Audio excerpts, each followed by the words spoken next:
welcome to the Penny Stamps Distinguished Speaker Series. My name's Christina Hamilton, the series director. Today, we finally present, as many of you will recall, we tried to do this back in April, but good old COVID got us then. We're beating it now. So today, we finally present artist, photographer, author, copyright crusader, and yes, University of Michigan alumna. Yeah. Welcoming home a Wolverine. It's good work. Lynn Goldsmith, yes. Thank you to our partners for their support, the Institute for Humanities, the Arts and Resistance LS&A Theme Semester, the U of M Arts Initiative, and series partners Detroit Public Television and Michigan Radio. Due to time constraints today, we have another Live Nation show that's following us in the house today, right on our heels. So we are not going to do our regular Q&A. However, our good friend Jack Giard from Schuler's Books is out in the lobby, and he has Lynn's newest book for sale out there, and Lynn will be happy to join folks out there for a little meet and greet and sign some books.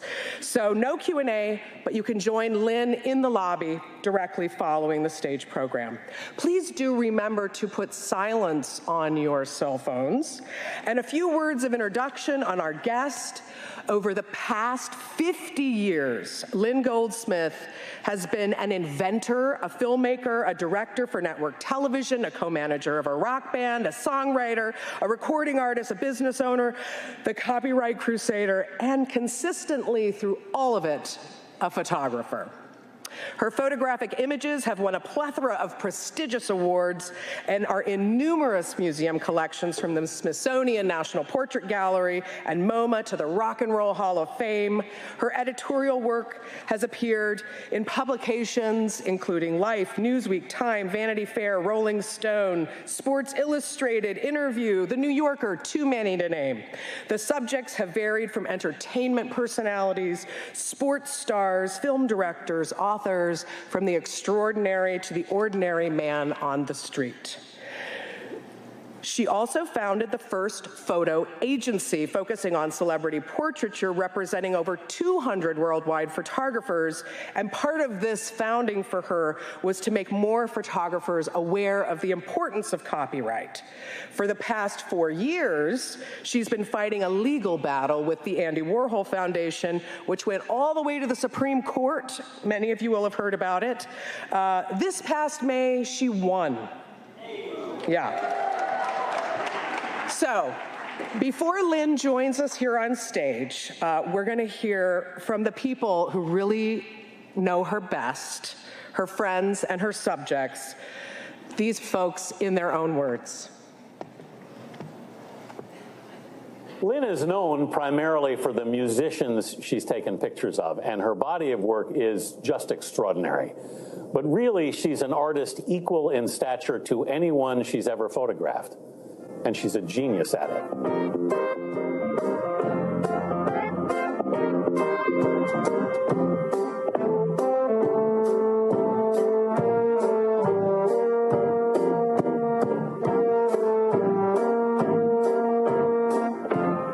When I think of Lynn, I think of her amazing portraits of Patti Smith with their vibrant colors, which are really collaborations between two extraordinary artists.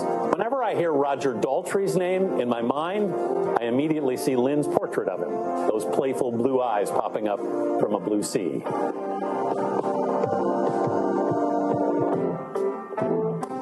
When I first met Lynn, it was as the girlfriend of a friend of mine. And on it went to discovering you as a photographer. And it was, I think, the first time I went to your studio, and I saw these pictures, one after another. David Bowie, Bruce Springsteen, Mick Jagger, Patti Smith, on and on, maybe anybody 15 or 20 of them. Anybody.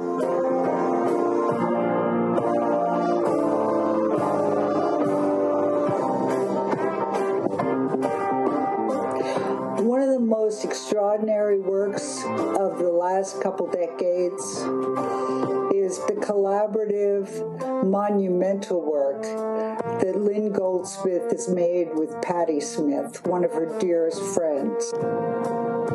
Lynn brings into a session her enthusiasm, her respect for her subject, for photography itself, but also a lightness that allows her subject to be relaxed, to be playful as well as focused. She has the ability to draw so many facets from her subjects. I love her portrait of Gene Simmons of Kiss getting off a bus on Fifth Avenue in New York. It's absurd and wonderful and so rock and roll. And the idea for that shot was entirely Lynn's. You can tell a Lynn Goldsmith photograph. Think of some of the iconic ones. The young Bruce Springsteen, still very young, but you can feel the energy, you can feel the hunger inside. And compare that to Bob Dylan, the photographs where everything is quiet, contemplative, held inside. Lynn Goldsmith is extraordinary.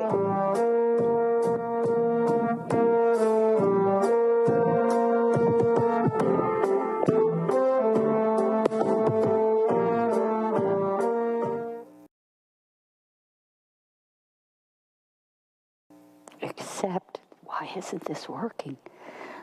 I'm coming, there we go. Hi, everybody.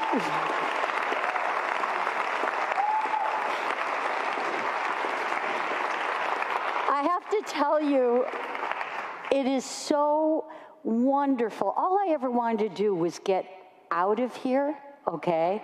And because I did U of M in 3 years with 2 degrees, and I did graduate magna cum laude, okay? But I was in a hurry to get out into the world, and I have to tell you, coming back today, that was so stupid. I want to stay here, okay? I went back and I visited where I lived, an attic and some other things. If you go to my Instagram, you can see some of that. Now, you've heard these people talk about me, and really, how did it all happen? Well, I was born in Detroit, as you can tell from my birth certificate, on February 11th, 1948. I love announcing that because I do take birthday gifts at any time of year.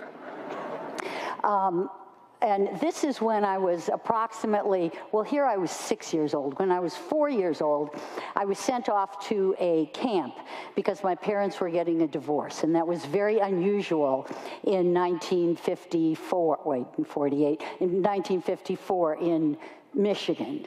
And so this has a lot to do with my explaining to you why it's so important to listen to your inner voice.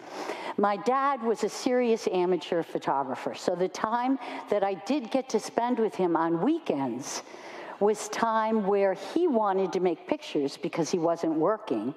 And so to be with him and to be in the darkroom was something that motivated me to make those pictures. When I was, and this is my mother, who instilled me, this is Edith in Detroit, known as Leader. I don't know how many of you are from Michigan, but my grandfather had a carpet company, and they had singing ads that went, Leader, Leader, Tyler 58400. And I was always so proud of that until the riots came and they burned down his factory. So we have gone, my life has been one where I grew up in a time that divorce was not really an option for many families. And when it was a period that a working woman who was providing for 2 children was rather unusual. And my mother was an incredibly strong human being that always made me feel that I could accomplish anything. We moved to Florida when I was about 8 years old. We left Detroit because my mother had this idea that she would open up a boutique, a very expensive one in probably one of the poorest neighborhoods in Florida. So obviously we lasted there a year and we came back to Detroit. My mother, in working, always made it clear to me with this bowl that was over the refrigerator filled with bills all the time that we were possibly about to fall off the cliff. But then she met up with this gentleman, George Rubin, who many years before she ever married my father, they had met in Miami Beach. And when I was 14, she ran into him again in Detroit. And so they got married, and she was no longer a single working mother trying to pay mortgages and take care of her kids.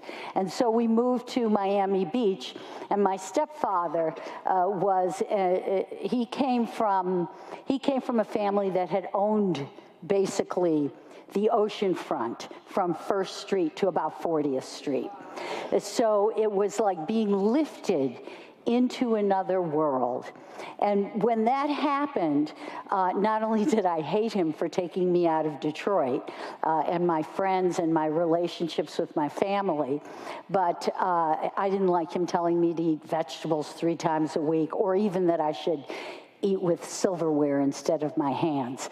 And so when that usually gets a laugh when I tell my friends that. Thanks, you can loosen up a little bit. I am going to get to the pictures, but it's really important that you understand the history of the person, because I'm sure there's things in your own life that will, if you look back, be the guides for everything that's going to happen to you in the future.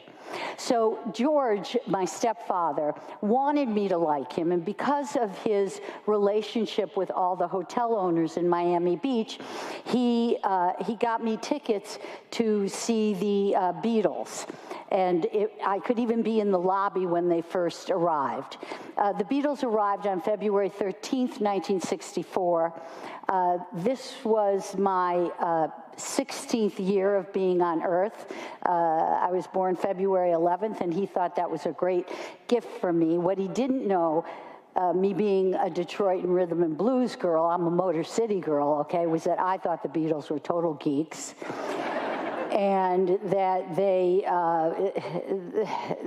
just were not my cup of tea, okay? It was like you chose the Beatles or the Stones, and I was the Stones. So my mother told me that if I didn't go, that if she had to choose between George and me, she would take George, so I decided to go. And when I went, I saw the lobby carpets, and I had a little camera with me. The camera was always something that allowed me to be in a space that made me feel like I was connected to it. In the same way that music, because when I was 4 years old and sent off to overnight camp while they got a divorce and he moved out of the house, my counselor would take me out to a swing at night. And she would sing to me. And that was how I connected to love. So here I had these 2 forces, a visual one and a musical one, an auditory one, which really was my pathway to feeling part of things, to feeling like I belonged. So anyway, that picture, when I saw their feet, I realized that those were James Brown's boots, because I love James Brown. And so I took a picture of their feet, and John Lennon grabbed my arm and he said, "Don't you want faces?" And I looked at him. It was like I got the cooties, okay? I threw his hand off of mine, and I looked at him with a look of disgust and turned around and walked away. And someone from the Miami Herald asked my stepfather if they could process my film. And so this was my first published photograph. Not this one, this is Iggy. And this is a very important picture because after I graduated from Beach High, I was, remember, I was really a Michigan girl until 10th and 11th and 12th grade. And all I wanted to do was get back here, but now I was an out-of-state student, which made me happy because it got me further away from home. When I was in line to register for classes, there was someone standing in front of me who had what we call a Jufro.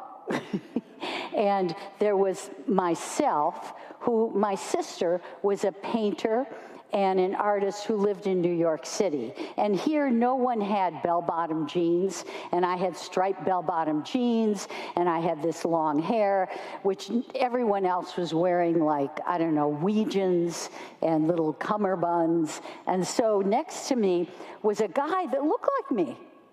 And so the one with the Jufro said, "I'm Panther White. You," looking at me, "your name is famous. Your name is Iggy. Me, I'm Panther White, and we're the White Panther Party." So that was how that started at the University of Michigan. And it was really an important moment in my life because I found people who I felt understood me in a particular way. At that time, you weren't allowed, as a female at the University of Michigan, my first year here, you weren't allowed into, I forgot the name of the building because they kept me out of it. Yes, you weren't allowed in there, okay? And we had boy cheerleaders, and we were going to, for the first time, have a homecoming queen. Now, I never wanted to be a homecoming queen. That was like far from my head. However, I had been singing and performing in coffee houses in Florida, and I did want to sing here. So they entered me into this contest, some friends of mine, and I was one of the finalists for your first queen of University of Michigan, whatever you call it. But I sang a protest song that I had written called Samuel Mabry, and they X'd me immediately.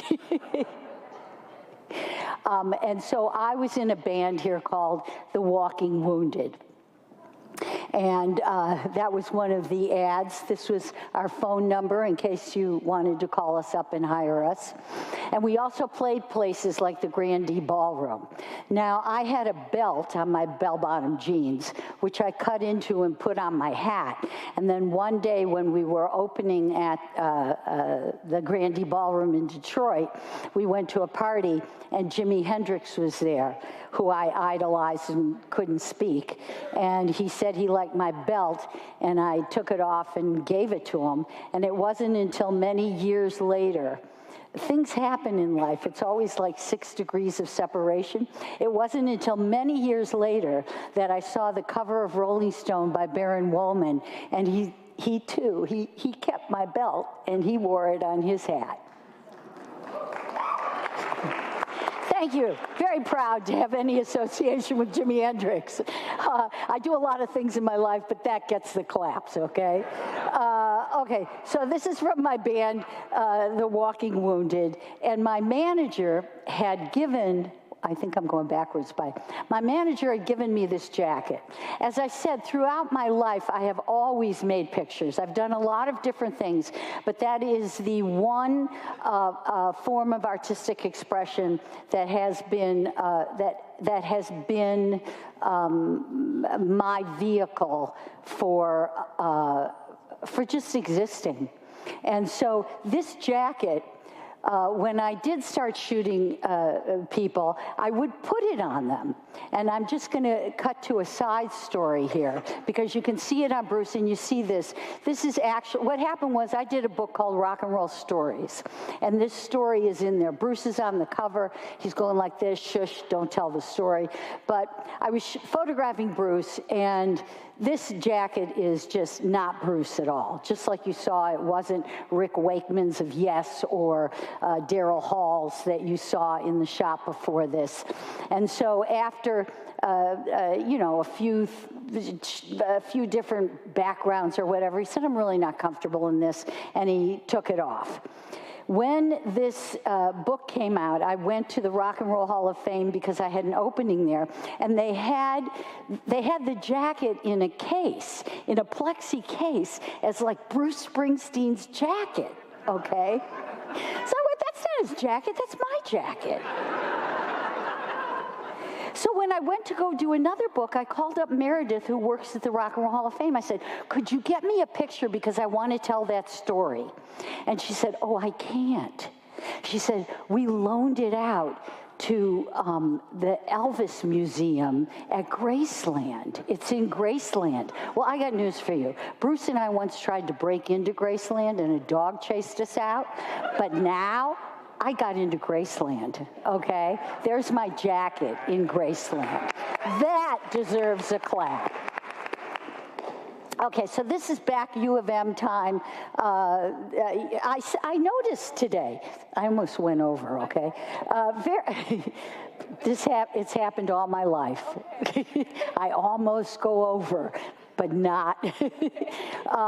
Anyway, I didn't see very many motorcycles on campus today, a lot of bicycles, but I also went to, there was a program here. I didn't know what I wanted to be when I went to school here. I thought I'd either be a psychiatrist. I always thought I'd write songs, maybe be an actress.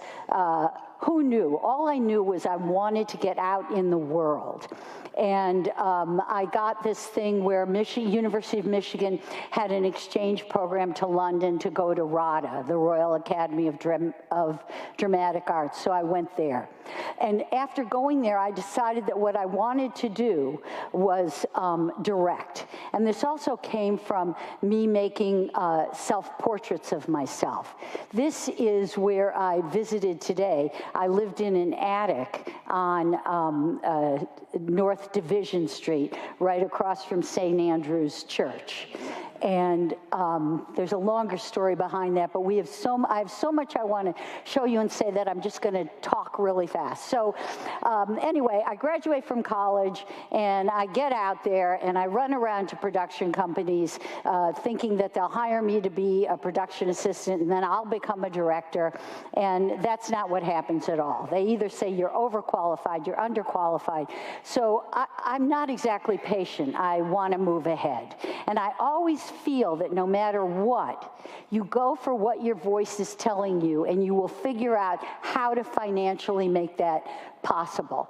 Me, I figured they walk back and forth in front of the Episcopal Church on Fifth Avenue in New York. So I would work from about 4 o'clock to 6 o'clock selling these puppets or marionettes, and I would make about $300 a day, which allowed me, especially back in those days, to live the life that I wanted to do. So it was very clear to me from having a working mother that I could figure out something that I could do to make money. When I went to University of Michigan and I wanted to visit my sister in New York, everyone would comment on my long pierced earrings. So I went down to the East Village, would buy a bunch of things of earrings, and then run around to all the sororities to buy the earrings, which paid for my trip.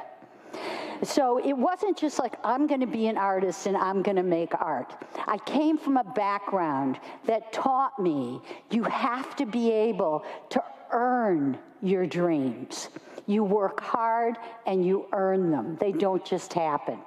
So in this process of going from one job to another, I had worked at Elektra Records, and then I got tired of that because they wanted me to do things that, to promote artists that I wasn't interested in. I had made videos, well, they weren't videos. I made 16mm films on the Doors, Judy Collins, a bunch of artists. And that led me to Joshua White, who created the Joshua Light Show at the Fillmore East. And we started a company called Joshua Joshua Television, which then ABC hired us to be, to create the first rock and roll show on network television, ABC in Concert.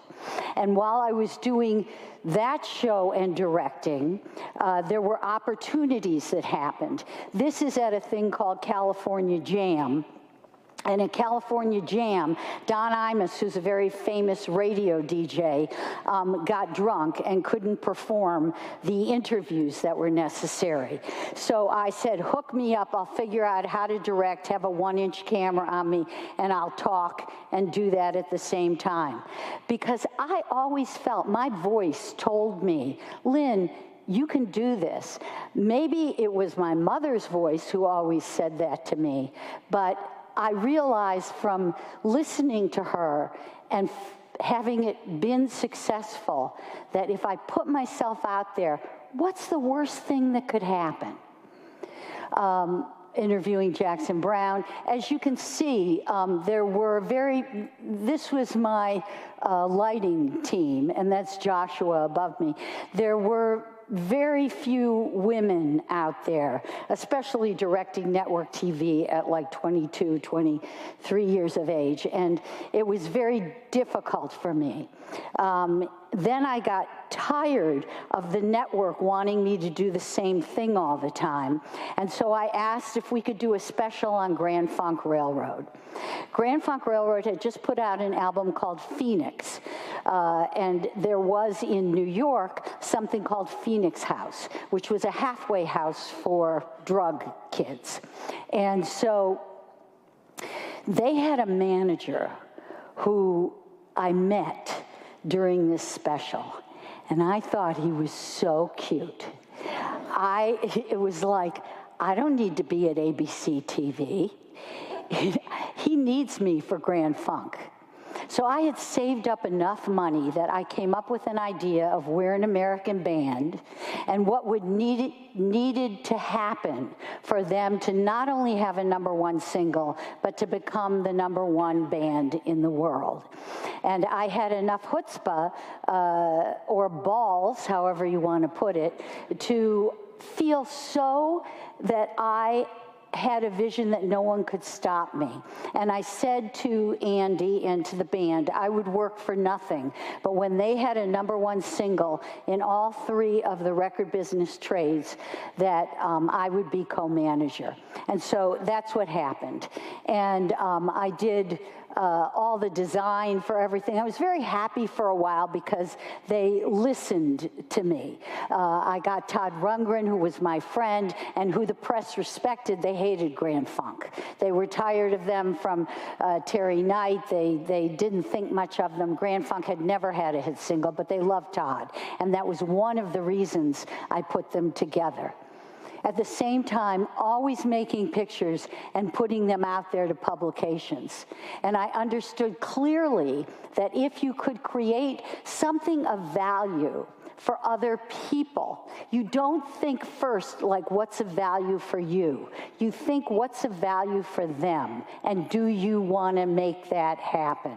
So I also did the design for their concerts and was the first kind of show where we had, there were no rock and roll shows that had big screens where a train came at you and, lights went on. Now you're used to a more Broadway kind of presentation. And then when the next album, so that was their hit, I'm co-manager now, and I decided it would be good to do a 3D album cover.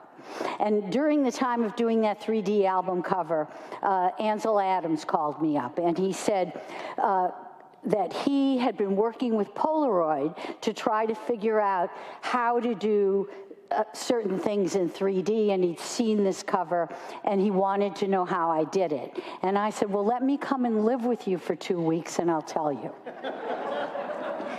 You have to know where there is opportunity, and you have to be willing to ask. All someone can do is say no. And I loved photography. I learned a lot from Ansel during that time. And I went back and took those lessons and put them into other art and design projects. Now, when it came time for All the Girls in the World Beware, and remember, this was before Photoshop, that is Arnold Schwarzenegger and Franco Columbo's bodies that I photographed, and then put their heads on them. And I was really starting to be tired of Grand Funk now, because one of the members of the band, Don Brewer, thought he had better ideas than me, and I thought he was an idiot. So I wasn't happy, and it's really not good for anyone to make me unhappy, because when I told them that their next album was going to be Born to Die, and I was going to put them in coffins, that's exactly what I did. And that was my end of Grand Funk.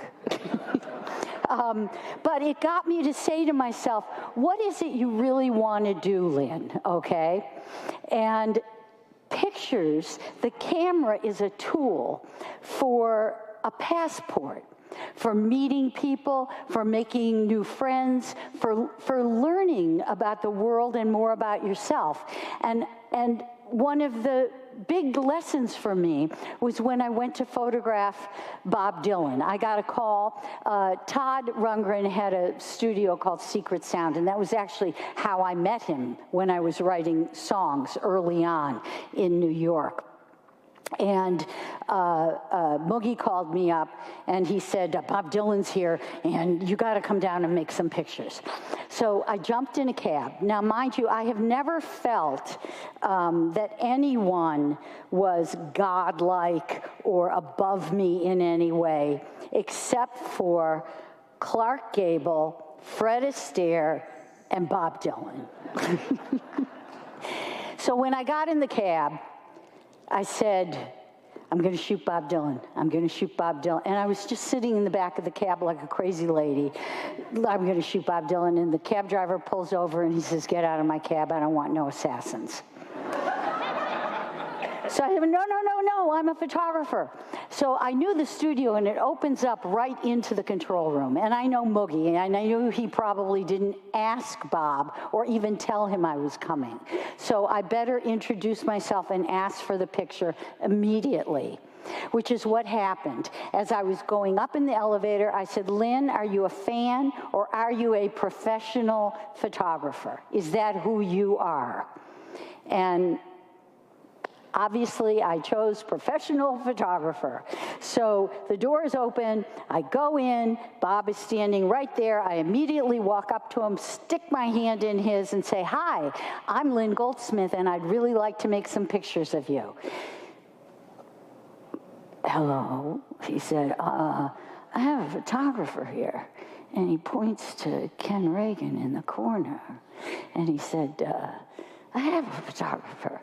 And I looked at him and I said, well, with one photographer, you get one point of view. But with two photographers, you get 2 points of view.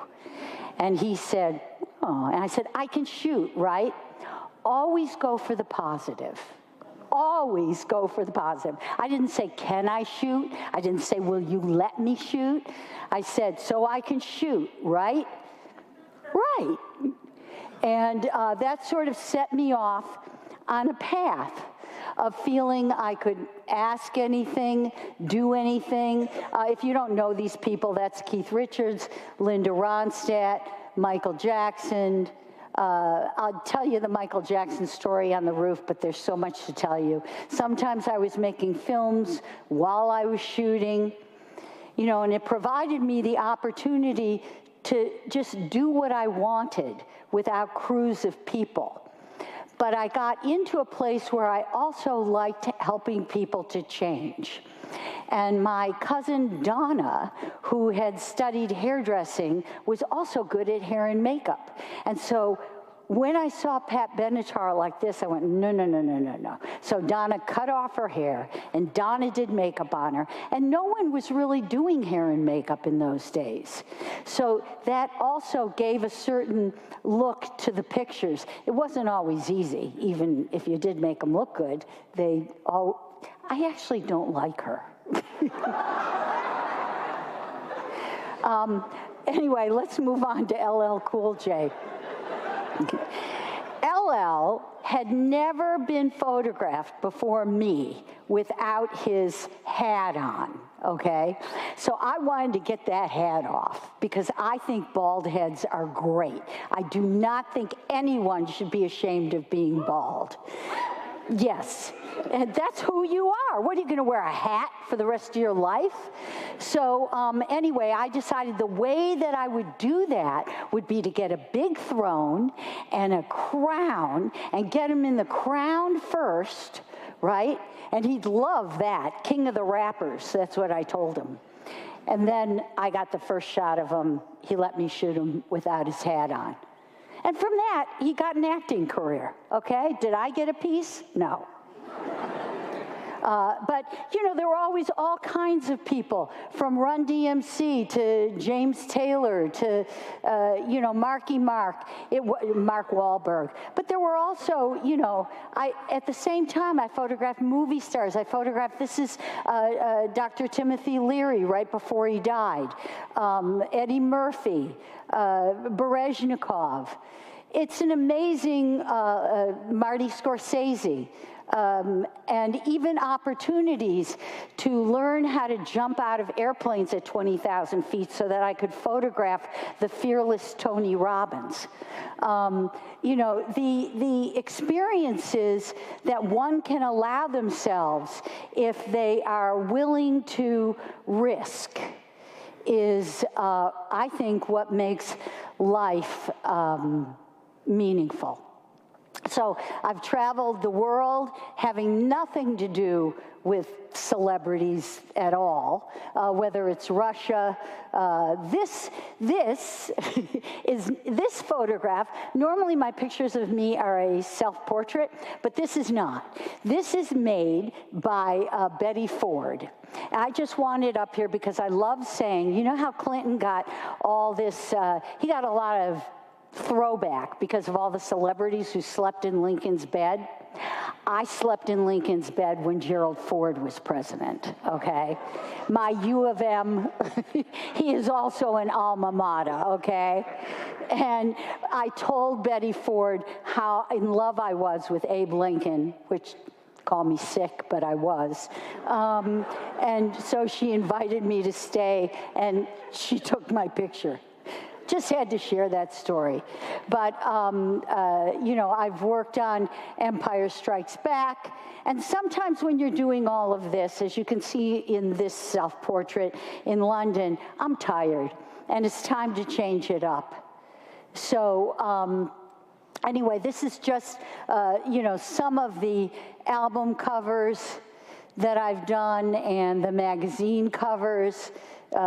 From fashion as well to celebrity. But at a certain point, your voice tells you enough. And you need to realize that all your experiences feed each other. So I went back to writing music, performing as a performance artist in the park. And then I recorded a record in 1982, 1983 under the name of Will Powers, which I considered to be the first self-help comedy record. And part of that came from being influenced from another schoolmate of mine here, Pat Olesko. I don't know if you know her, but she was is a great performance artist. And this is one of my concerts as Will in 1984, which brings me to music in the 80s. So you can see while I was doing that, this is the book that's out there. And this book, as I flip through these, I'm hoping you know who these people are because I want to tell you how this book came to be. I am very much against limited thinking. I'm all about breaking limiting thought patterns. To me, that's the key to really finding your potential. And Taschen, I had done a Patti Smith book, and they told me the next book they wanted would be a book on the 80s. And I went, the 80s? I hate the 80s. The 80s were awful. And they were like, Lynn, please, just put together some pictures. So I put together these pictures, and as I did so, as I went through my files, I thought, what an amazing decade. I had totally closed my mind off to the fact that look at what you have here. You have all these new forms of music, the Eurythmics, the Clash. You still have the tried and true, Chuck Berry, Aretha Franklin. You've got like new music of the Cars and, Ted Nugent. I just have to tell you something about Ted Nugent. I was going to take this picture out of here, but I wanted to tell you this story, okay? All right. It's 1970, maybe 6, and this guy comes in my studio. I'm thinking, he's familiar. And not because he's Ted Nugent. He's just familiar, you know? And he said, yeah, you look familiar too. And we both, our mouths dropped open at the same time, okay? I lived between 7 Mile and Livernois, and there was a Dairy Queen. And at 10, 11 years old, my girlfriend and I would take our mother's bras, stuff them with socks, go to the Dairy Queen, okay, and go up to guys and go, want to go to Boblo? Boblo was where the bad girls went, okay? And they would go, yeah, and we'd go, hey, and we'd run, okay? Well, I tried running one time, and the guy caught me and squished the Dairy Queen in my face. It was Ted Nugent. Okay, so the 80s. Bob Dylan was still there as much as you got Gladys Knight and the Pips, the Commodores, Blondie was happening. It was just from Beastie Boys to Duran Duran, completely different sounds. Madonna, it was the era of girls really women coming into their own. The Go-Go's, Carly coming up from the 70s was doing new work in the 80s. Joan Jett. It just was an amazing decade. And then you also had really the rise of a kind of theatrical sound with Meatloaf and Bat Outta Hell. David Bowie. So I started thinking as I looked at all these artists, all of whom were successful, okay, why my thinking was so limited to going, to the 80s, when I hadn't really investigated it. So I started calling up people of my generation. And the book opens with quotes, some from those people, like Debbie and Chris, Blondie, who are my age, or Iggy, who's my age. There's a range of them. And they all had the same attitude that I did. But then when you go to other artists, U2, Bono, like a next generation, their experience of the 80s was, that's their generation when they were 14. There's a quote in there from Ben Stiller. It's why he uses that music in his movies. And I just realized we cheat ourselves so much by not really looking at what we dislike. Heavy metal with Loverboy. Hall & Oates wasn't my favorite, but even country was big then. And the Grateful Dead, I mean, they were still there. Starship, Lou Reed. At this time, the last shot, he was John Cougar, not John Mellencamp. And pop music. So this is just, jazz was really also at the top of the charts. I'm not just talking about there, I'm talking about success in the music industry. The Stones are every decade, which, by the way, out of all these quotes that I got from musicians and from other people in the arts about what the 80s meant to them, I did ask Keith Richards about the 80s, and his quote in the book is my favorite quote, because it's so Keith Richards. He said, Lynn, all decades are the same to me. So, yeah, he's my favorite. So So talking heads at that time, you had Thomas Dolby as much as you had Tina Turner, Laurie Anderson, and, you know, The Who, U2 were coming up, Tom Petty. I mean, you had Van Halen, Warren Zevon. Oh, wait, we don't want to skip that for a second. I want to go back. And of course, you had Prince. This is 1981. Rauschenberg started this whole thing. And if you read this here, Rauschenberg, young Rauschenberg, asked de Kooning if he could take one of his drawings and erase it. And that was the beginning of appropriation.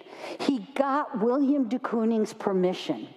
If you want to use something without a copyright holder's permission, go to the public domain. There's millions of images in there. But if it's copywritten, respect it. This is an artist whose show recently closed at the Whitney, who is a Native American artist. The way that she uses the work, I do feel that transformation has happened. And it is, I'm not against appropriation. I don't see it as, you know, an art form that's unique to itself. It's how it is being used. So I just want to say that from my 1980s book, remember, no matter what, and I'm an angry person, remember love, because that's what it's all about. And this last picture, which is part of what I call my Looking Glass series, I have a book of self-portraits, which is, well, that's another story. But the reason these pages are blank is that I hope you will imagine a future where you are living and doing your life day to day in a way that your inner voice tells you you are on the right track. That's...